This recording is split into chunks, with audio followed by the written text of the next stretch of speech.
Bonjour, c'est Erika pour Nantez-vous TV et aujourd'hui je vous emmène à Clisson chez un brasseur de bière local. Bienvenue chez les Papas Brasseurs.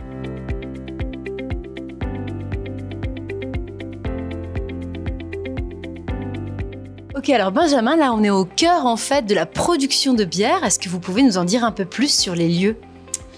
Et vous êtes du coup au cœur de la brasserie, qui est une petite brasserie, hein. On a un 100 mètres carrés de brasserie ici. Alors nous, en fait, tout se passe, la majeure partie se passe ici. On a notre Brewmeister qui est un brasseur assez compact qui nous permet de faire 500 litres de bière à chaque fois qu'on brasse. D'accord. Et vous brassez tous les jours? Alors on va brasser entre 1 et 3 fois par semaine, ce qui fait entre 500 et 1500 litres par semaine. D'accord. De produit. Ouais.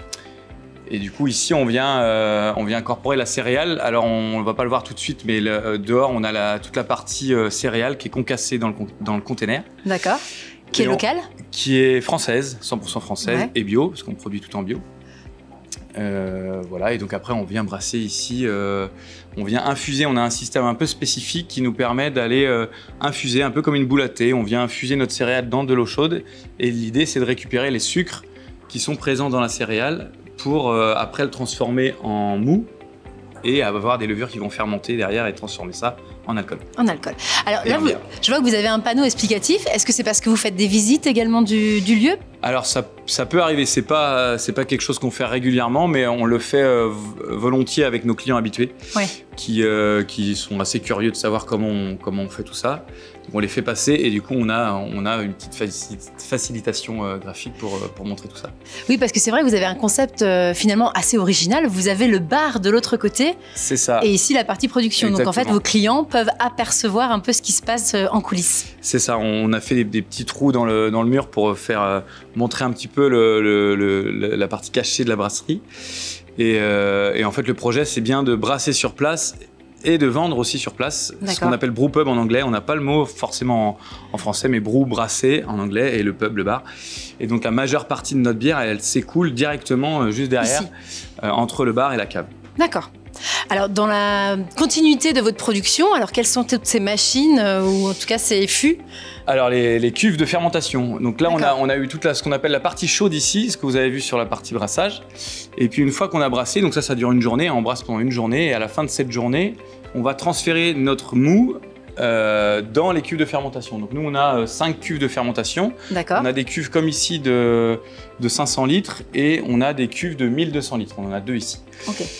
Chaque cuve, c'est une bière différente? Chaque cuve, c'est une bière différente, et après, c'est des recettes qu'on applique et qu'on peut répéter, mais à chaque fois qu'on met dans une cuve, c'est une bière.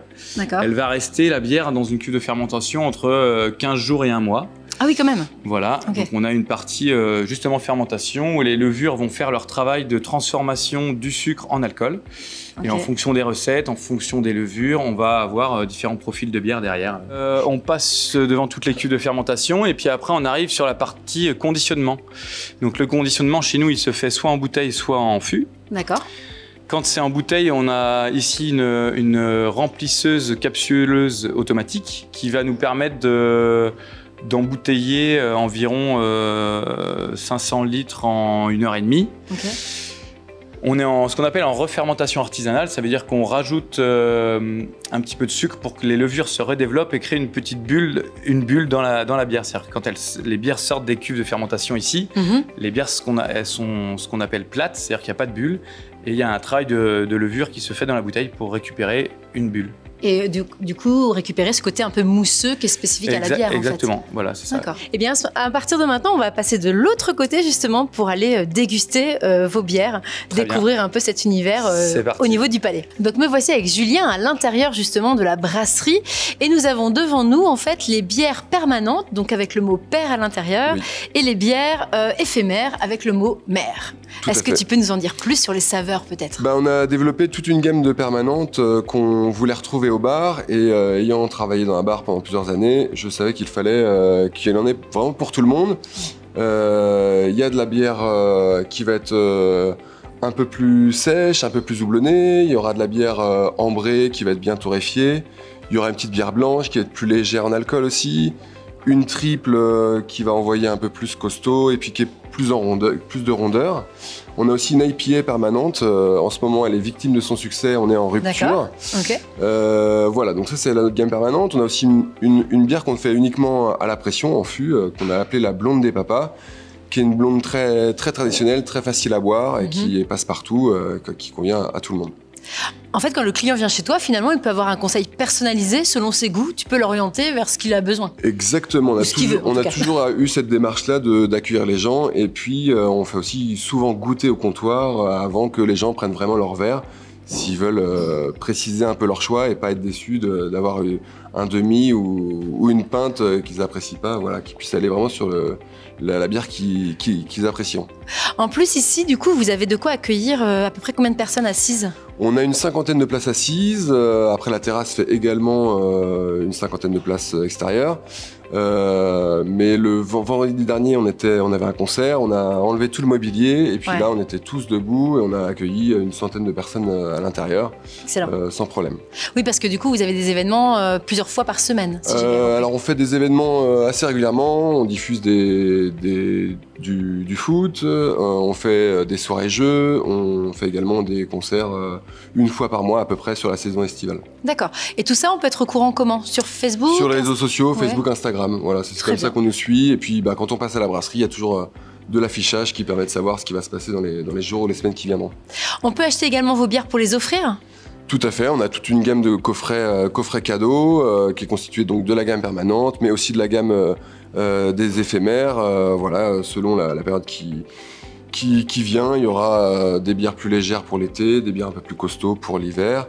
Et donc on a différents formats, en fait, du 33 et du 75 à emporter. On peut aussi partir avec des bières fraîches puisqu'on a un frigo à dispo pour repartir déguster dans la foulée. Impeccable. Et bien là, ce que je te propose, c'est qu'on aille justement au comptoir pour voir un petit peu ce qui s'y présente. Carrément. Donc nous voilà du côté du comptoir et là on voit justement les trous qui nous permettent de voir ce qui se passe de l'autre côté, donc la production où j'étais tout à l'heure. Exactement, ça nous permet de surveiller si tout se passe bien derrière.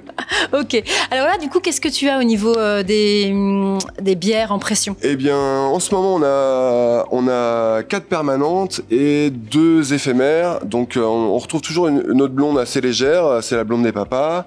La petite blanche légère, notre ambrée, la périlleuse, qui fait 6 degrés, qui est tout en rondeur.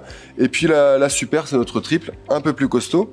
Et puis en ce moment, on a 2 éphémères qui sont la merveilleuse, qui est notre New England India Pale Ale. Donc ça, c'est le jargon des geeks de la bière. Ah d'accord, ok. C'est une bière qui va être très florale, très, très aromatique, sans avoir forcément d'amertume. Ouais. Et puis on a eu la Daronne, qui est la dernière sortie, qui est une Gvek IPA. Oui, ça fait très viking. La Gvek, en fait, c'est une levure nordique qui vient fermenter à haute température la bière et qui va nous libérer des aromatiques super intéressantes. Alors ce qui est très intéressant aussi avec votre marque, c'est que vous avez des illustrations qui sont personnalisées et je crois que l'illustratrice, c'est ma compagne, voilà, tout à fait, ça. Carrément. Farah, nous, on travaille à 4 mains, avec Benjamin également, on est à 6 mains sur les idées qu'on veut mettre en place, et puis l'univers graphique.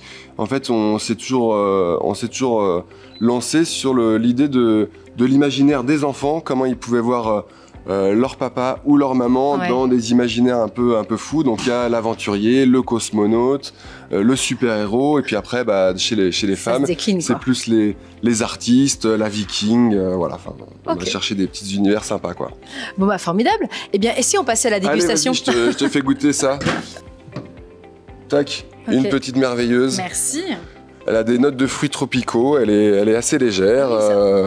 On sent bien on sent bien le fruit. Oui. C'est quoi? C'est de la base du fruit de bassin? Alors non, c'est juste le houblon en fait qui va ramener en fait toutes ces saveurs, toutes ces aromatiques. On ne fait pas de rajout de fruits. Voilà. Validé ou pas validé? Écoute, c'est validé, je reviendrai chez toi un jeudi soir, un soir où il y a un concert ou quelque chose comme ça. Ça fait plaisir. Merci beaucoup en tout cas Julien pour l'accueil. Écoutez, merci à vous.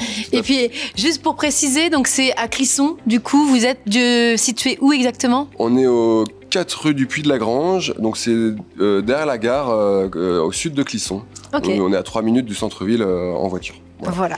Eh bien, on peut être quasiment sûr que nos auditeurs vont venir vous voir très bientôt. En tout cas, je l'espère. Et on vous dit au revoir et à bientôt pour Nantez-vous TV.